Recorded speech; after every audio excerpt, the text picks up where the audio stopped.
Nats Chat is brought to you by Walters. Make sure that you check out Walters' Self-Pour Beer Wall. Included on tap is Baby Shark IPA, Sunny Little Thing, Grapefruit Nectar, and more. The 2-0. Swinging a chopping ground ball toward the hole. Sliding stop. No, Stott can't get it on the outfield grass with his sliding attempt. Hernandez will score. It's a base hit for Meneses. An RBI single makes it 4-1. Stopping at second is Vargas. Stott went into a slide on the outfield grass, and the ball may have hit his glove, but went under his glove. And Meneses with a clutch hit for the Nationals. Check of the runner at first. Schwarber the pitch. Swung on. Belt to deep right. This is way back. Meneses can only watch. It is gone. Goodbye. An opposite field 3-run home run for Rhys Hoskins. This game is all tied. The Nationals 4, the Phillies 4, with nobody out at the bottom of the fifth inning. The 2-1.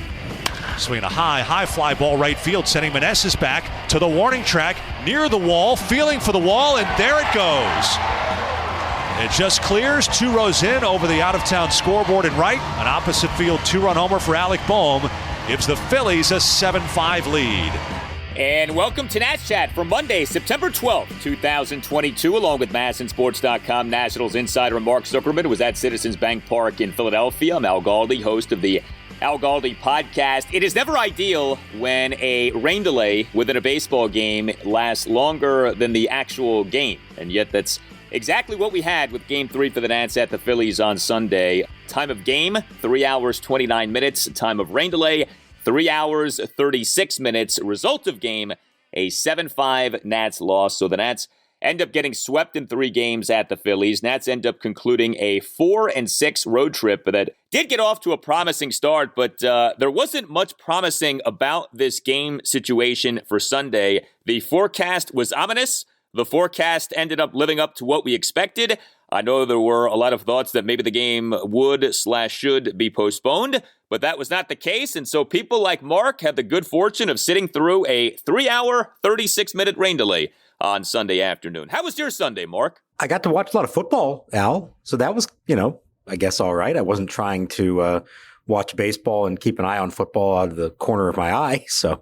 But then at the end of all that, there was still a ball game to cover, and it was a long game and a slow game and a kind of typical Nats-Phillies game, which is to say that, they scored some runs that did all right, but they just have not been able to contain this Phillies lineup, certainly not in this ballpark. Whereas we've talked about, you just get the ball in the air here, even on a cold, rainy day, and it's going to travel, and it burned them again. The 2 home runs accounted for 5 of the Phillies' 7 runs.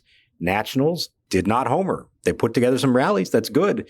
But you want to score runs in bunches and beat a team like the Phillies, you better hit home runs, and the Nats don't do that, as we've seen. No, the Nats continue to pile up their singles, though. If you like singles, you enjoy the Nats in 2022. Nats out-hit the Phillies in this game 11-10, but like you said, did not homer in this game. Got out-homered 2-0. Real quick, though, with the rain, do the Nats have any sort of a say in a situation like this on the road, whether the game gets played on Sunday or made up on Monday, or is that just purely up to MLB and the home team, in this case, the Phillies? My understanding, this really was just MLB entirely, not even the Phillies' wishes. And I also think that the Nats' preference was, if they thought they could play this game on Sunday, they wanted it played on Sunday. This is the end of a long road trip. Day 10, 3 cities. They have an off day on Monday. They didn't want to have to stay over and lose that off day, which they've all certainly earned at this point. So I think the feeling was, as long as there was reason to believe they get the game in before the end of the day, as miserable as it was, they would rather wait it all out and leave town at 9 p.m. to head back to D.C. and at least have your off day, then head back, have to recheck into a hotel, and then come back to the ballpark for another game on Monday. Yeah, and I do get that from the Nats' perspective. I mean, I think you rather get that extra off day. The Nats haven't had a scheduled off day in forever, and so to have one on Monday, I think the Nats have been looking forward to that, and the Nats will actually have 2 off days over the next 4 days here now. So yeah, I mean, this ends up being a lackluster end to this road trip. Like we said, the Nats did hit in this game, did hit for the most part on the road trip, but ultimately end up getting swept here at the Phillies. We'll never know what would have happened with Anibal Sanchez in this game, but man, he was not off to a promising start. Now, we know how it can go with him. He can get off to a rough start and then settle down and end up being quite good. But Sanchez, who had been good lately, was not good in the initial portion of this game, the pre-rain delay portion of this game. He ended up only pitching for 2 innings. He allowed 1 run in the 2 innings and then did not return to the game after the rain delay. But he, over his 2 innings, gave up a double and a single. He issued 3 walks. He threw 46 pitches, 24 strikes versus 22 balls. Like I said, maybe he would have settled down and been better. But I tell you, those first 2 innings looked a lot like the Anibal Sanchez who we saw initially this season, as opposed to the Anibal Sanchez who we had been seeing over his recent outings. Yeah, and it felt like this was not going to be a great matchup all along. All credit to him. What he had done his last 4 starts was fantastic. But against this team in this ballpark, it felt like he was maybe due for one of these types of games. That's the direction it was heading. Now, it wasn't burned so much by the hits. It was the walks, 3 of them in 2 innings. And, there was a RBI double by Harper to account for the lone run. But the walks drove his pitch count up. He was still at 46 pitches after 2 innings. That's really not where you want to be and not where he has been here lately. He's been much more efficient than that. So, a pitch to contact guy in a small ballpark against a good lineup that works at bats, well, it just felt like a bad matchup, and that's exactly what happened. So my hunch is, even if not for the rain, if he had been able to continue, he might have been fortunate to get through 5 innings on this day under these circumstances. Nats bullpen did not end up having a very good series. We did get a terrific outing from Erasmo Ramirez in Game 1 on Friday night, but the bullpen had problems in Game 2 on Saturday evening, and then 5 Nats relievers on Sunday combined to allow 6 runs in 6 innings. Jordan Weems did toss a perfect bottom of the 3rd with 2 strikeouts, but the aforementioned Erasmo Ramirez off a scoreless bottom of the 4th in this game. Bottom of the 5th, he gives up 3 runs, allows all 4 batters he faces in the inning to reach base, including giving up a 3-run homer to Rhys Hoskins on an 0-2 pitch to tie the game at 4. Hunter Harvey allowed 1 run in 2 innings. Kyle Finnegan had some problems again. Bottom of the 7th, gave up 2 runs, gave up a 2-run homer to Alec Boehm for a 7-5 Phillies lead. And then who else gets summoned to pitch in a game such as this one on Sunday? Our guy Paolo Espino tossing a scoreless bottom of the 8th inning. Is it concerning what we're seeing with Finnegan here? He has not looked great lately. He hasn't. I'm having a hard time trying to decide how much to read into today's game with all these guys or not, because unusual circumstances. It is the end of a long trip late in the season. You're now asking your bullpen to give you 7 innings in this game, in theory, if you're going to win it. And now Finnegan, hadn't pitched in a few days, but I don't know. I felt like in some ways it's not totally fair to judge all these guys based on this one. And to be honest, what did he give up? An infield single and a home run to Alec Boehm that was kind of a Philly special home run. 362 feet opposite field, lands in the 2nd row. I mean, it wasn't like it was a pop-up or anything like that, but it also wasn't some kind of towering blast off him. And then he was fine otherwise. I thought it was interesting, though, that he was pitching the 7th inning again, and it was the 4, 5, 6 hitters, so not necessarily the heart of the Phillies lineup. I think their 1, 2, 3 guys were a little better, so you could have held on to him for later in the game. So he's in a little bit of a rut here. Remember late last season, as he's kind of wore down in September, and his final numbers did not look so good in the end, despite the fact that he had pitched well for the most part, and I worry that we're headed in that direction again. His ERA, which was in the 2s just like a week ago, is now at 3.97. So that's not great. Let's see. I think for him and for the team, I think there's some importance to him bouncing back and finishing strong this year, because if that's 2 years in a row that he fades in September, that's not a great sign in terms of the future if you're worried this is a guy that doesn't hold up through the rigors of an entire season.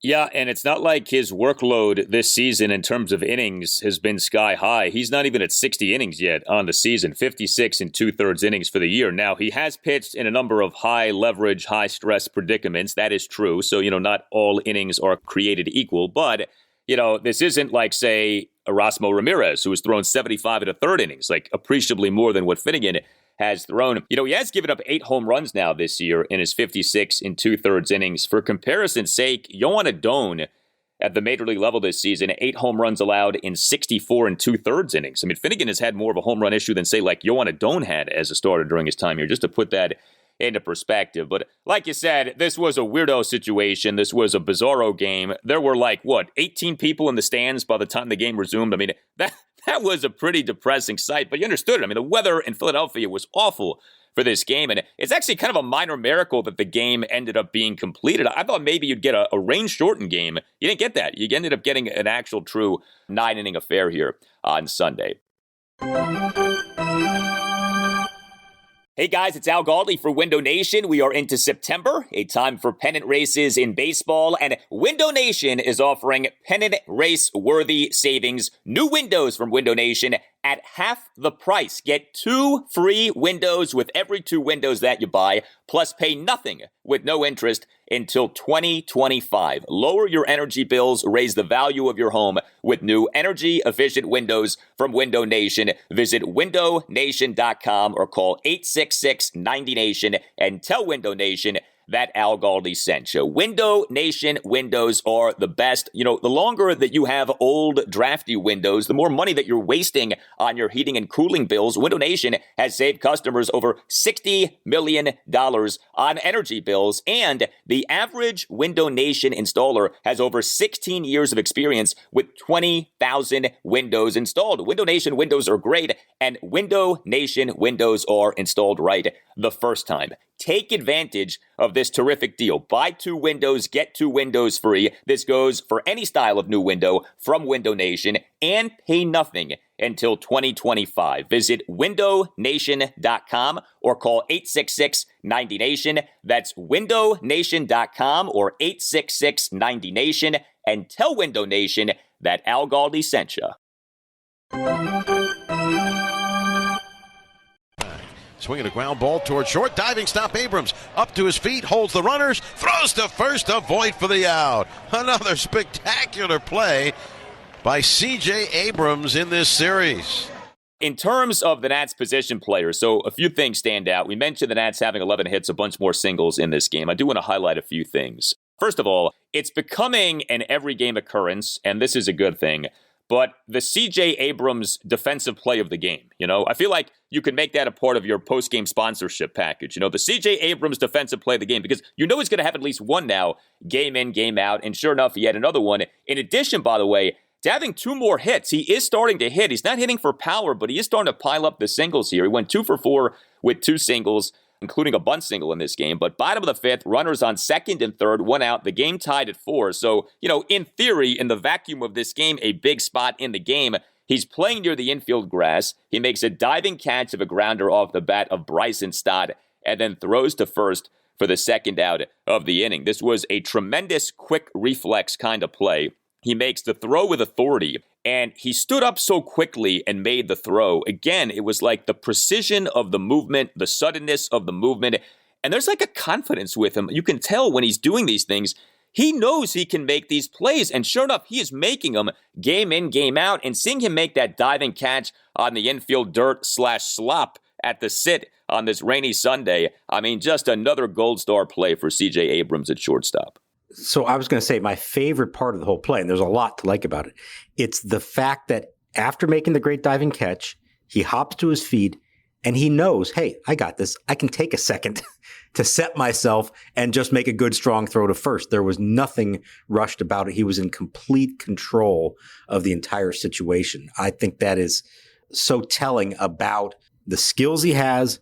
And like we said, the awareness, the baseball instincts, all that stuff. He is definitely playing with confidence out there, and that's a great thing to see from a 21-year-old. So that, I don't even want to rank these plays that he made over the course of the weekend because they were all spectacular in their own right. But you're right, it is happening every single game now, and that's a really nice thing to see. Yeah, because it would be one thing if it was once in a blue moon and you'd say, well, he does this every now and then. But when it's every game, it's like you expect to see standout defense from this guy game in, game out. Another thing that's kind of sort of becoming an every game occurrence right now is Lane Thomas having multiple hits. Lane Thomas had at least 2 hits in each of the 3 games in this series. He was an starting center fielder and leadoff batter in all 3 games. We did not see Victor Robles start a game in this series in terms of being the Nats center fielder. And the Lane train was rolling in this series. So he in this game on Sunday went 2 for 5 with a double and a single. He in the game on Saturday evening went 3 for 5 with 2 RBI singles and another single. And he in the game on Friday night went 2 for 4 with an RBI triple and a single. And he's doing some good things at the plate in terms of, in 2-strike counts, coming through the hit, going the opposite way, igniting innings. We saw him in the top of the first in this game have a leadoff full count double toward the left field corner. There's a lot to like right now with Lane Thomas offensively. Yeah, he's doing a lot of the things that we saw him do late last season, so that's great. Now, are we going to get duped into thinking this is who he is now? I don't know. That would be the fear of it, but hey, the longer he keeps it up, the better. He has clearly taken over as the everyday center fielder and as the leadoff hitter, and my hunch is that barring some kind of huge collapse from him, he will continue to do both things for the rest of the season. Now, Victor Robles, remember, was dealing with a stiff neck the other day. I don't know if that's still bothering him, but we haven't even seen him come off the bench, although they weren't in a position to make a late defensive change in this series, which would be the one thing you would expect maybe they would do if he was healthy. So don't know exactly where he's at. But in the meantime, Lane Thomas has definitely stepped up. And I loved the hustle on the foul ball that rolled back fair. You hardly ever see this where the ball was legitimately, 5 feet foul and hit the lip of the grass and came back into fair territory. And he's hustling down the line, runs over the first baseman trying to make the play and is safe at first. And if I could share a story real quick, in Little League, this happened to me as a hitter. And I just stood there. I didn't run because I didn't know that could be a fair ball. I thought, oh, well, once it hits in foul territory, that's it. And it rolled back. It had crazy spin on it, came back fair. Coaches are yelling at me. They tagged me out, threw me out. And I said, what? It's a foul ball. I said, no. That's a fair ball. I said, no, it can't be a fair ball. That doesn't work. I said, no, until it gets to first base, it can be a fair ball. And so I've never forgotten that since. And so I always am looking for the batter to hustle out of the box until they are 100% sure that it's going to finish foul. That's funny. Watching that play, though, maybe this is just me. It feels like that should be a foul ball. That doesn't seem to me like that should be a fair ball. It doesn't look fair. Like when I watched the replay of that, I was like, that really doesn't look like a fair ball. That looks like a foul ball. That was a strange play, though, because the ball went foul and then spun back fair, and it went foul by, it felt like 2, 3, 4 feet, whatever it was. I don't know what kind of English Lane Thomas put on that ball. I guess maybe it was a function of the wet ground, but whatever the case, that was a strange bounce of a ball. It's hard to remember seeing something like that. Yeah, but, I get what you're saying about that. Feels like it should be a foul ball, but think about like a weird, like little pop-up that lands in the grass and then kicks and ends up foul before anybody touches it. That's a foul ball. That doesn't count as a fair ball. So sometimes, these things happen, but you got to be aware of it and be heads up. And he did that. So props to him for beating it out and ending up with a 2-hit game. Well, Lane Thomas has been productive. Ildemaro Vargas continues to be productive. He on Sunday went 2 for 4 with a double and an RBI single. Remember, he in the game on Saturday evening was productive offensively, 2 for 4 RBI double and a single. And he in the game on Friday night had a pinch 2-out single to knock Brad Hand, the ex-Net, out of the game in the top of the 9th inning. But what was especially notable, I thought, with Ildemaro Vargas on Sunday is he was the Nats' starting second baseman, whereas Cesar Hernandez was the Nats' starting third baseman. Luis Garcia did not play for a second consecutive game, and Davey Martinez says that Luis is dealing with a sore right side, so I guess Luis not playing on Saturday was not just due to a normal rest. At least that's what we are left to think. No. All right. If we're to believe them, he was supposed to have Saturday off as a rest day. He was hitting in the cage in the afternoon, and after that was over, he told them that his side was sore, and so they decided to give him Sunday off as well. So it seemed odd that he would get a day off then. Davey gave his explanation, and then it was very odd when he was out of the lineup for the second straight day. So sure enough, there was something going on. At least for the Sunday game, there was definitely something physically going on. All right, well, we have been conditioned to not exactly just accept as gospel everything that this team says about player injuries, so think what you want about that. But the point here is this. Cesar Hernandez, who on Saturday evening had a woeful defensive game at second base, the next day here is made to play third base, and Ildemaro Vargas, who has been playing a lot of third base, is playing second base. And it's hard to just dismiss that as a coincidence. I agree. Davey said that he wanted to shake it up. He knows that Vargas can play every position. He knows that Cesar has played third base well, but I think in this case, you have to look at what happened the previous night and say that's probably not a coincidence that move was made then. Because what's funny, it's not just Cesar who had the 3 poor throws and then an error the next inning after that, but Vargas also had an error at third base. Now, he's been great at third. That hasn't been an issue, but in that one game he did, so might as well shake it up and go the other way with it, and didn't really have a role to play in this game. I don't think it made a difference necessarily where they were, but I definitely thought that was interesting, and the timing of it was very interesting that would happen, that he'd flip-flop them one day after they struggled so much. What'd you think about the major league debut of Israel Pineda as the Nats starting catcher? Remember the Nats on Friday brought up Pineda with Keibert Ruiz now out with his testicular contusion here. Pineda, his contract was selected from AAA Rochester on Friday. This is a guy, age 22 season. This season has played at 3 levels of the Nats minor league system: High-A Wilmington, AA Harrisburg, AAA Rochester. He on Sunday as a starting catcher, 0 for 3 with a walk and 3 strikeouts. And I would think that it wasn't a coincidence that his first game is a game that is started by a veteran like Anibal Sanchez. Right. So the intention there was to give him the starting pitcher who would be most in control of the game plan. And he and Anibal had met the day before, and they had plenty of time to meet before this one to go over that plan. And so even though Pineda officially be the one giving the signs, I think it would be safe to say that Anibal Sanchez would be calling his own game. But I think that was intentional to do that. Now, as it turns out, he only goes 2 innings. You have the rain delay, and now Pineda's got to catch a wave of relievers. So nothing really stood out to me other than the fact that he didn't put a ball in play, 3 strikeouts and a walk. He hustled on the bases, took an extra base on a wild pitch. He scored his first run, so good for him for that. We know the guy can hit, at least based on the minor league numbers. He hits for some power, but we also got to remember he spent most of this season at single A.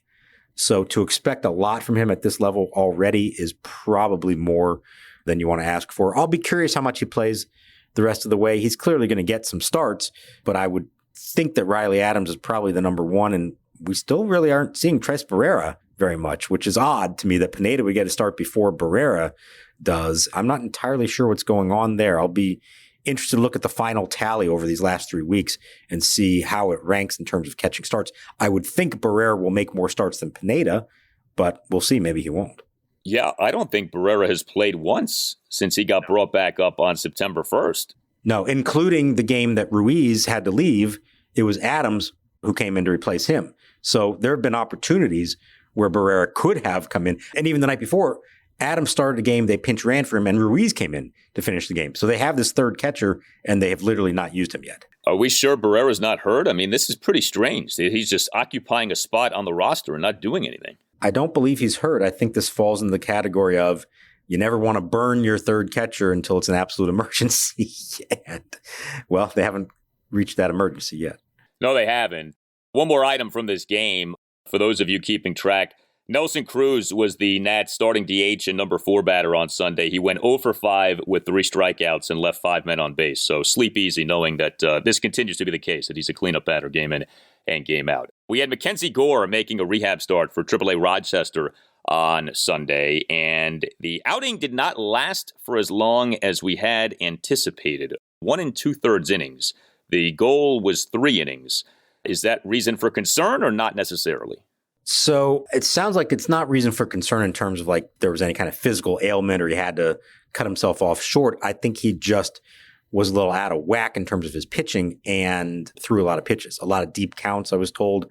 He was up to 36 pitches after 1 2/3. So they weren't going to push him beyond that. They were also dealing with bad weather in Syracuse. I don't think that it impacted anything necessarily, but you put that all together, and I think this was a first one. They're going to be extra cautious. I'm sure he felt rusty pitching in a real game for the first time in a long time, and so they just said, let's pull the plug after 1 2/3. But, it is a reminder that even when you're healthy, there is still a process of building your arm back up and just getting sharp again as a pitcher, and he doesn't have a lot of time to do that before he comes back. So, he's still going to go make another one after this. He'll ramp up beyond that, but pretty clearly he's going to need at least 3 of these rehab starts before he's anywhere close to big league ready. And who knows, maybe after 3, he's still not there yet. They'll have to make that decision based on how he feels, but also how he actually performs at some point.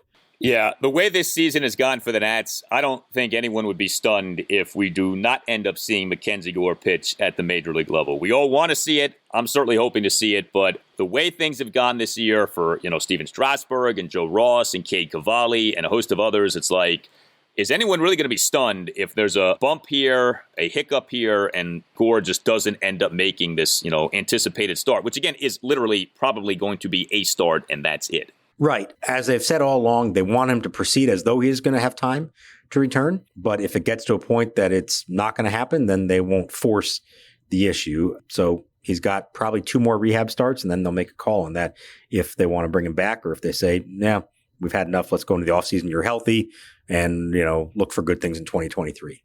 All right, next up for the Nats is an off day on Monday and then an off day on Thursday, and sandwiched between the two off days is a 2-game series against the Orioles. The Nats in this series are going to be going with Corey Abbott on Tuesday and Patrick Corbin on Wednesday, which helps to explain why we did see Paolo Espino in this game on Sunday. You tell us what you think. Hit us up on Twitter at Nats_chat. You can email the podcast, natschatpodcast@gmail.com. You can find us on Instagram at natschatpodcast. Can I give one shout out before we leave to a couple of our fans? They were here in Philadelphia today. That's Melissa Cohen and Claire Bernstein. They waited out part of the rain delay. They didn't make it all the way through it because they had to get home. But thanks to them, they were in their Nats Chat gear, loyal listeners and fans, and we appreciate that. Very much so. And you can get yourself a Nats Chat Podcast t-shirt by going to natschatpodcast.square.site. That's natschatpodcast.square.site. All Nationals radio highlights on Nats Chat are courtesy of 106.7 The Fan. For Mark Zuckerman, I'm Al Galdi. We thank you for listening, and we'll talk to you next time on the Nats Chat Podcast. Stands with an open stance on the right-hand side. 1-1. Swing and a broken bat grounder to third. Fielded by Alou. The throw to first is in time. The bat ended up in left field. That traveled farther than the ball did. So it ends up being a 3-batter inning from MacKenzie Gore, and we go to the second scoreless.